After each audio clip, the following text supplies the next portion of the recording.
Queridos amigos, sejam bem-vindos ao canal Videira Espírita. Meu nome é Cristina Brito e este é o programa Projeto 15 Minutos, o Livro dos Espíritos. E aqui diariamente estudamos por mais ou menos 15 minutos o primeiro livro da codificação espírita, codificação essa realizada por Allan Kardec, o Livro dos Espíritos. E estamos aqui no livro segundo desta obra, que trata do mundo espiritual ou mundo dos espíritos.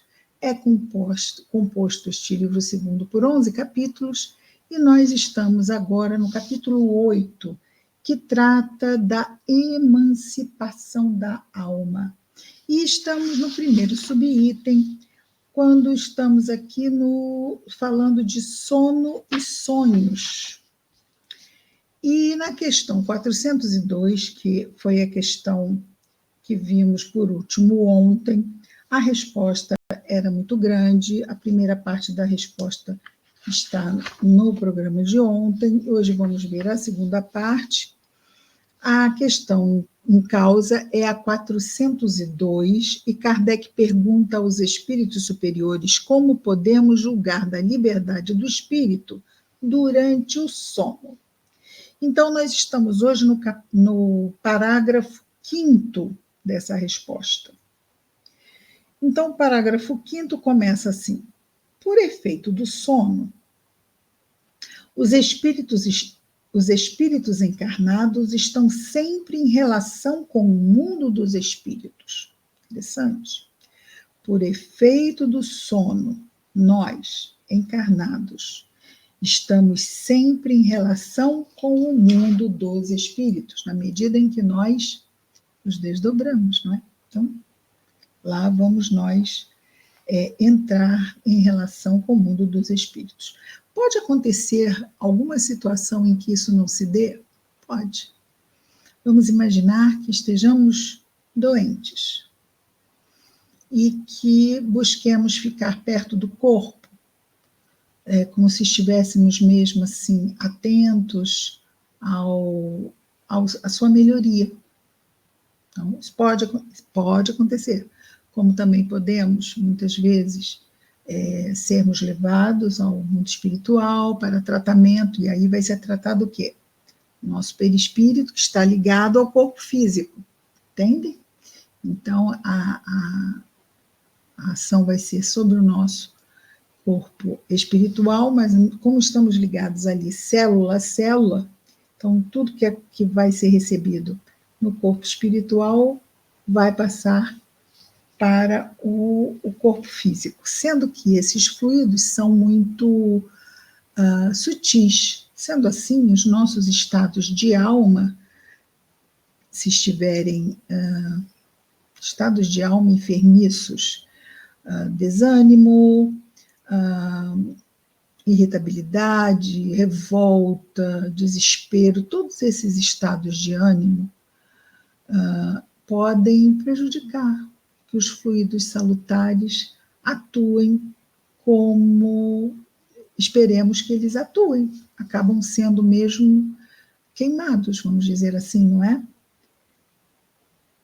Não conseguem efetivar a ajuda que poderiam efetivar. E aí já não tem mais nada a ver com eles, tem a ver mesmo conosco, não é? Aí a importância de nos mantermos vigilantes, em oração, a fim de que o nosso bom ânimo esteja sempre em dia, o melhor possível, a nossa coragem, a nossa fé, a nossa calma, tudo isso é importante, principalmente também quando já, não só no dia a dia, mas quando não estamos bem, isto é parte do remédio, ok?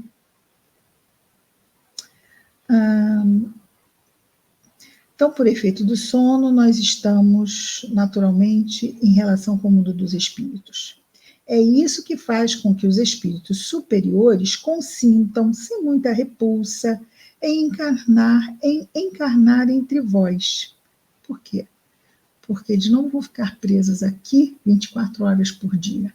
Parte do dia, eles podem estar em contato com os seus em planos superiores, não é?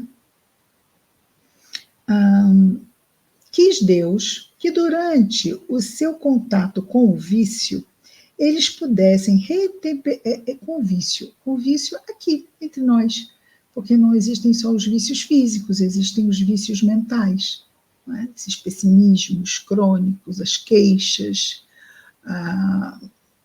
pessoas que são ácidas, críticas, isso tudo é extremamente, são vícios mentais, não é?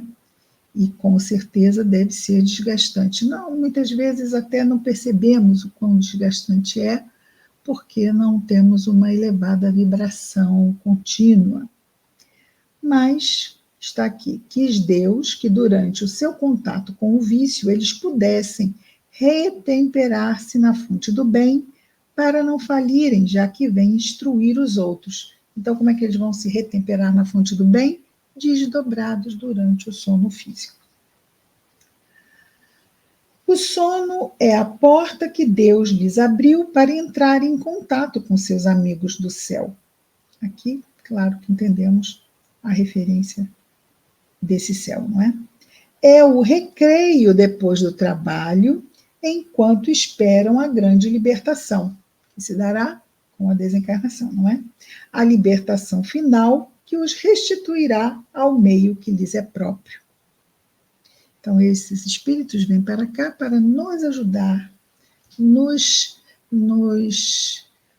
ensinar, nos passar valores, muitas vezes pelo seu testemunho, não é? Pela sua vivência de vida. O sonho é a lembrança. O sonho é a lembrança do que o vosso espírito viu durante o sono. Notai, porém, que nem sempre sonhais, porque nem sempre vos lembrais do que vistes, ou de tudo o que vistes. Então, não é que nós não sonhemos, nós não lembramos. E se lembramos, não lembramos muitas vezes tudo. E às vezes, quando lembramos também, lembramos de uma forma cifrada, não é? Porque o nosso cérebro físico tem que pegar uma realidade que ele não conhece e tem que traduzir. E às vezes vai por aproximação, né? A lembrança vai ser já uma passada na peneira do cérebro físico. Também tem isto.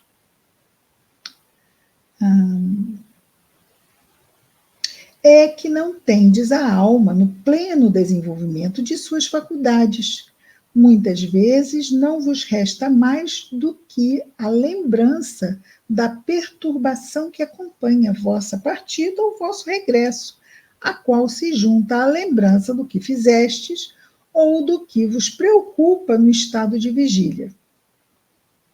Tudo isso acaba lá misturado. E isto se baseia exatamente no que eles dizem aqui, olha. É que não tendes a alma no pleno desenvolvimento de suas faculdades. No plano que ainda estamos, vibratório, é ainda assim que se dá, geralmente.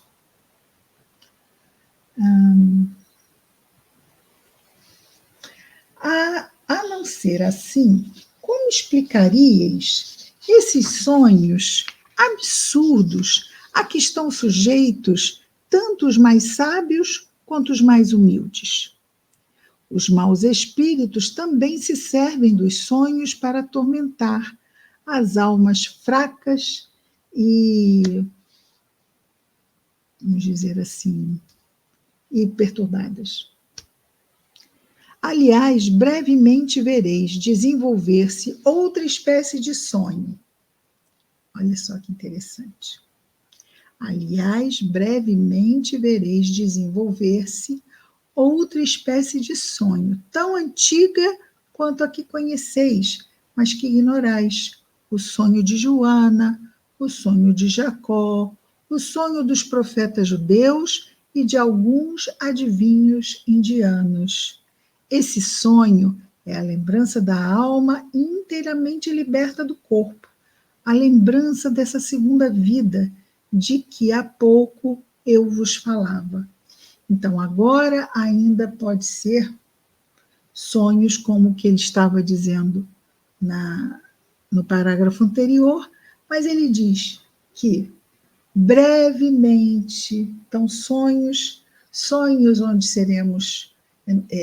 teremos esse desprendimento maior, nos dará mais lembrança, nossos sonhos serão mais vívidos, mais correlatos com o que realmente vivemos ao nos desdobrarmos do sono físico, e retornando essas lembranças poderão ser até mesmo de orientações, de questões ligadas ao futuro, não é? Como vimos aí, porque ele está aqui falando mesmo dos sonhos profetas, não é?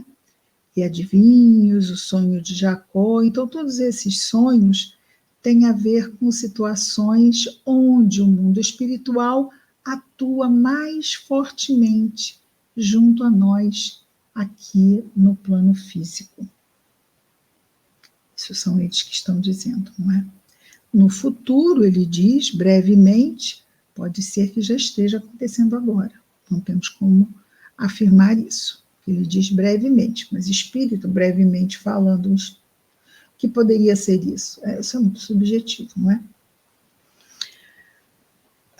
E por último eles dizem, procurai distinguir bem essas duas espécies de sonhos, entre aqueles de que vos lembrais. Sem isso, cairiais em contradições e em erros que seriam funestos à vossa fé.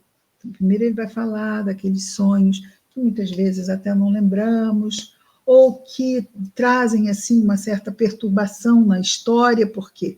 Porque vão se misturar com preocupações nossas, vão se misturar às vezes com uma perturbação que se dá quando saímos e quando voltamos do corpo. Isso pode alterar as nossas lembranças do desdobramento desse outro tipo de sonho, que é o sonho que ele diz que aconteceria mais para o futuro, que seria esse sonho mais profético, este sonho mais com a alma mais liberta do corpo, sonhos mais vívidos, né? Então, diz aqui que são esses dois tipos. E agora, então, esse é o fim da resposta. Vamos ver o comentário de Allan Kardec, são 2 parágrafos. Os sonhos, diz Kardec, são efeitos da emancipação da alma, já falamos, não é, sobre isso, que se torna mais independente pela suspensão da vida ativa ou de relação, estado de sono. Daí uma espécie de clarividência indefinida, que se estende aos lugares mais distantes ou que jamais se viu, e algumas vezes até outros mundos. Daí também a lembrança, o que não quer dizer que se dê conosco, ok? Isso é uma possibilidade. Daí se dar conosco, não sabemos.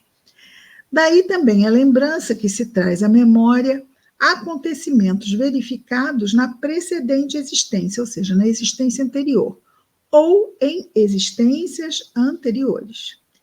A extravagância das imagens do que se passa ou se passou em mundos desconhecidos, entremeados de coisas do mundo atual, formam esses conjuntos bizarros e confusos que parecem não ter sentido ou ligação. Quantas vezes nos sonhamos assim?